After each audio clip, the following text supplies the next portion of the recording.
About 2 years ago, I got a very surprising email. It was sent to me from a multinational bank security department, and it said that there was an email being broadcast from my website that was attempting to steal people's credit cards and PIN numbers.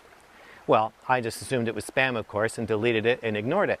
And then within a few minutes, I got another email from another multinational bank telling me exactly the same thing, but this time they actually gave me the location of the file that was sending out these phishing attacks, which is the proper term for it.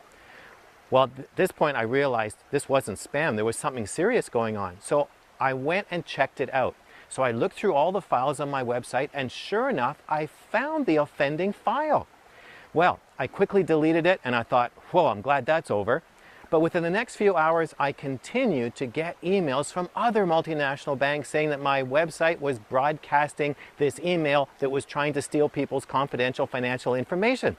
And every time I went back and looked at the location, the file had reappeared. I had been hacked. Well, by the next day, I was getting so many security complaints and I could not keep up. As soon as I deleted the file, it would reappear. And eventually, my website hosting company contacted me and said they're getting so many complaints from bank security organizations that they had to shut me down completely until the problem was fixed. Well, of course, this is devastating. I live online and they had to take me offline because my website was now too dangerous. So what had happened was a very tiny file was placed by hackers through a tiny security hole. We had no idea where it was, and it ended up on my website, and it was broadcasting all this criminal activity. It was very sinister. So I was shut down for over a month, and I spent many hours and hundreds of dollars to get it fixed. So finally, we did get it fixed, and I haven't had a problem since. But it was amazing to me that one tiny file through one small security hole could cause that much havoc. And it actually made me think of how Satan likes to do that to us in our own minds. He loves to plant his lies in our mind to create havoc in our lives. Now, how does that happen? Well, at the time of an emotional injury, or a time when we're really hurt and really upset, our defenses are lower, and much more so if you're a child who's been emotionally injured and very upset. And when our emotional defenses are very low, Satan in his sinister way comes and whispers a lie into our minds that he wants us to believe. And it's always related to the event that just happened. And it could be something like, you're a loser, you can't trust anyone, this will always happen to you, it was your fault. Something that makes the pain even greater about what just happened to you. Well, of course, when we're really upset, what he says to us sounds reasonable.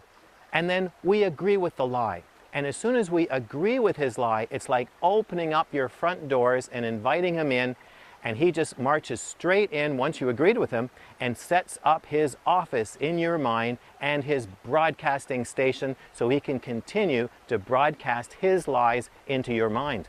And of course, you don't realize they're his lies because they sound so reasonable, you assume they're your thoughts and they're true. And of course, his lies, he wants to disrupt your relationships with other people, to convince you don't trust them. He wants to disrupt your relationship with yourself by telling you what a loser you are and how incompetent and hopeless you are. And of course, he always wants to disrupt your relationship with God by giving you lies about God, like he will never protect you, he's not listening to you.